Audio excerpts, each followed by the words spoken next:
proud to say we have the lovely Lindsay Wagner with us. Hi. Hi. Hello. Can you hear me?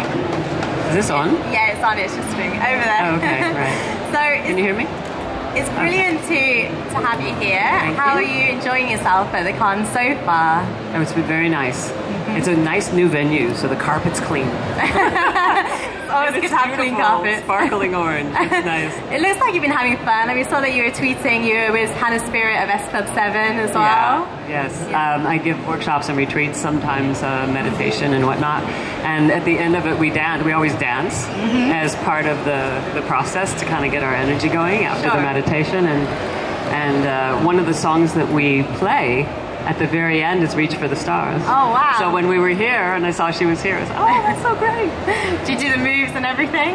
Oh, we do whatever we feel like doing. It's just really about letting go and, you know, even if people say, oh, I don't dance. So you don't have to dance. It's not about dancing. It's about expressing yourself to music. And, yeah. And obviously that's a large part of what you do at the moment. Do you really enjoy that? And is that something that you've always been passionate about? The sort of holistic therapies. Oh, definitely. Yes. Studied it my whole life, really. Yeah, I almost quit acting early on to become a homeopathic doctor. Oh, really? So I was studying. I was sitting on the set, and in between shots, I'd be reading my homeopathic journal and whatnot. But didn't do that. Did you give out therapies on set at all? Did you ever give out some therapies on set? Actually, yes. We were filming in Mexico once. A movie called Nurses on the Line, a true story about some doctors and nurses whose plane crashed, and they had hardly anything to survive with, and some of them were hurt, so it was about how did they keep them alive and whatnot.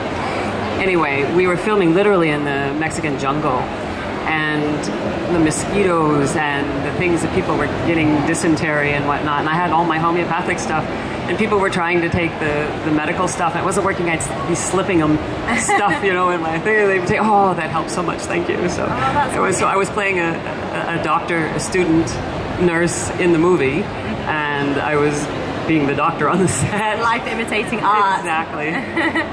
And you have done a lot of sort of dozens of movies, really, and sort of TV movies. How do you decide on what roles you're going to take?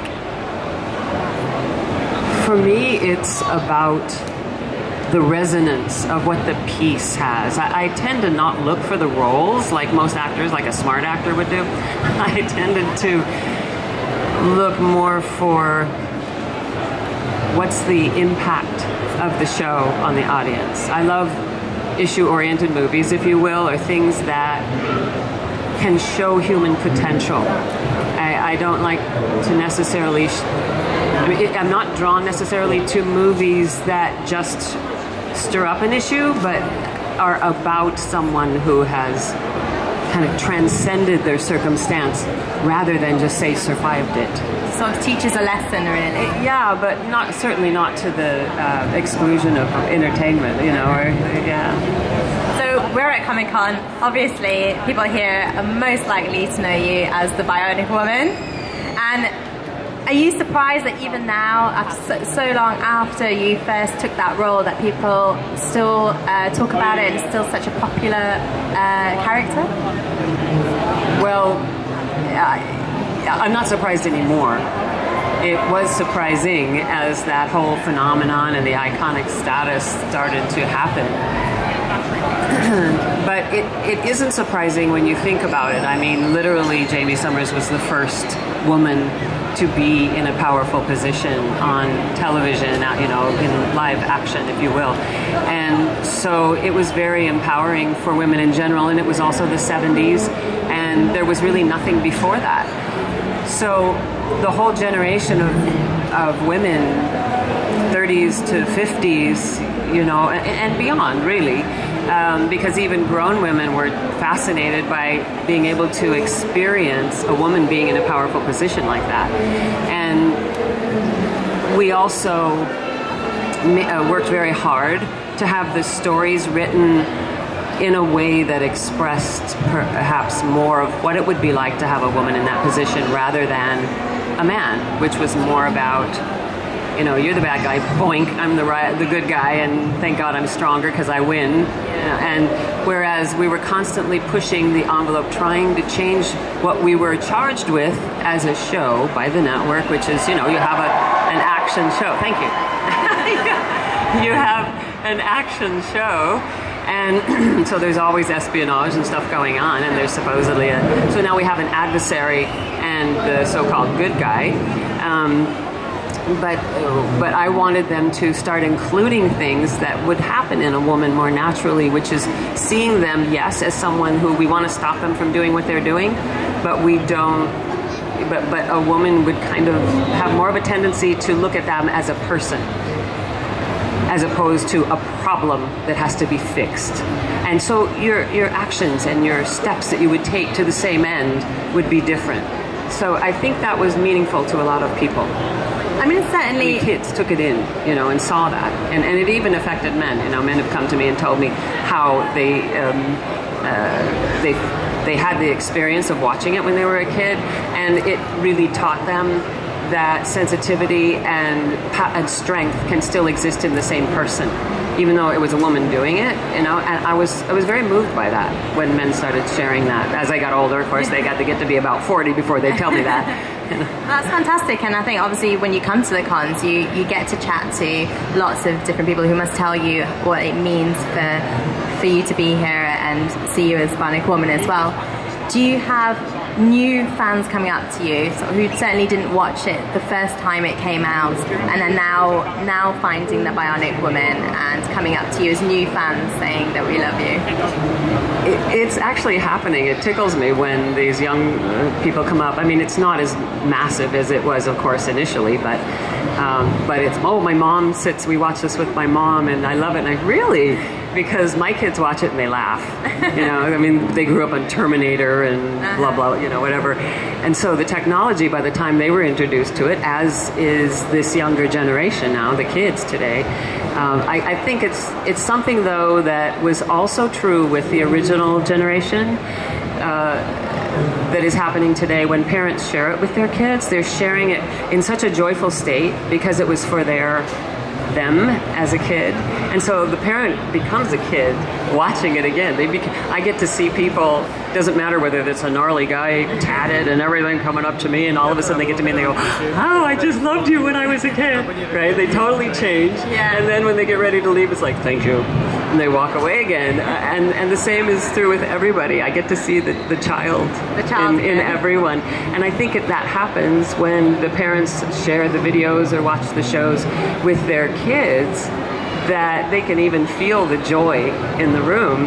So I think it's meaningful to children in that way, even though technologically it's laughable with what's going on today, what's being made. But the essence of the show, I think, still computes. So it always tickles me when a young one comes up and says, oh, can I have you? Really? You want that? And I mean, now talking about technology and advancement now, there is a resurgence at the moment of superhero shows, and with female superheroes as well, like the Black Canary. Of course, Supergirl is on at the moment. Do you think we might be able to see you in one of those shows? Probably not in that outfit. I don't know. For me, I think they're doing a good job with Supergirl, by the way. People often ask me, what do you think of the superhero women today? And I think a lot of it, and it's not the women, it's the concept of the show. There isn't much humanity in it. Again, to me, it's a woman in the role of a man. Yeah. And it's just might and fight. And that does not interest me. But so I wouldn't mind it if it was something that had some more substance, but I'm not sure how that would look. But I think they're putting a lot of humanity in Supergirl, and that makes me happy, given that it's more of a young person's show. Of course, it's the level of violence for me. I wouldn't let my kid watch it, but that's the world today, you know. So we're going to take some questions from the audience in a moment. So if you think of a question, stick your hands up. But before we do that, I have to say I loved you as Dr. Calder in Warehouse 13. Thank you. And I wanted to know, I heard that Jamie Murray, who plays H.G. Wells on the show, was named after Jamie Summers. Is that right?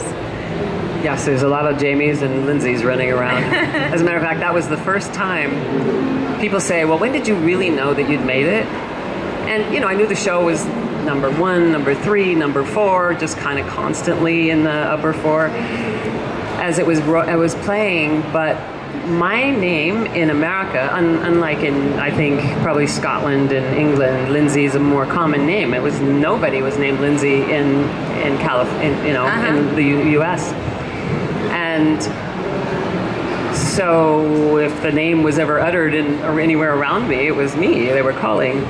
And I was in a grocery store in the middle of the night, because that's when I would shop. It was just so huge, I couldn't even go shopping for a while. It was, you know, such a big thing. And I heard somebody say, Lindsay, stop that.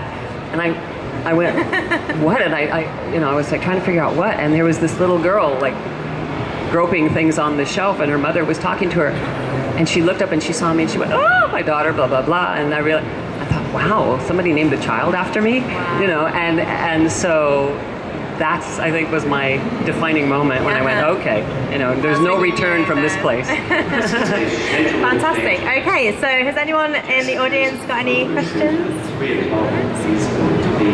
I think they were all at the Q&A yesterday. I know. Go over, Gosselin. Okay. Hello, Lindsay. My brother met Lee Majors in the Bahamas must have been about 15 years ago. He didn't think too much of him. What did you think of him?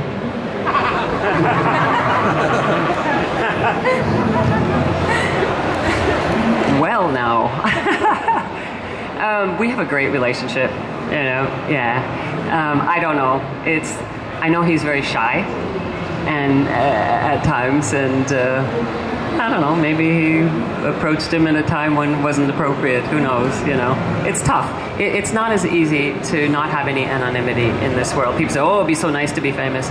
But there's some real downsides to it, you know, when you're out with your wife trying to just have a nice time like everybody else. I have no idea what happened, so I don't know what to say. But we have a great relationship, and he's got a lovely wife. And we don't get to see each other very often. He lives in Texas, and I'm in California. And so, you know. But working on set with him, you know, for such a while, and even in the sort of 20 years later, then when you did the movie Panic Showdown as well, you must have lots of memories working with him. And do you think things changed over time? And what do you remember the most about working with Lee? So, working with Lee Majors, what particularly memorable moments do you have, especially given sort of the time frame of which you worked? We didn't work together as much as people think. I think people hold that in their head in a way, especially when you grew up with both shows and you knew they loved each other and you knew that blah blah blah, but we hardly worked together. We only did the pilot and the next show, and then every season, which was 2.5 seasons really, three years, we would do a crossover. Yeah. And so there wasn't that much that we did. It wasn't until we did the movies, the movies where we did significant work together. And, you know, we were young, we were older by that time. It was hectic doing a series, you know, everybody gets grumpy, you know, and he was grumpy, sometimes I'd be grumpy, or whatever. It's just hard work and exhausting. And we were the sole characters in it as well, so we were in every single shot, you know, so... And you worked really young. And then later, you know, people get older and they kind of tend to mellow, and it's easier because it wasn't now 3 years into 16, 18 hours a day working and stuff like that. It's like we get to come together fresh, so it's always nicer later. And now we just have a ball because there's no pressure. We we do whatever. Yeah. And you worked with a very young Sandra Bullock in one of those movies.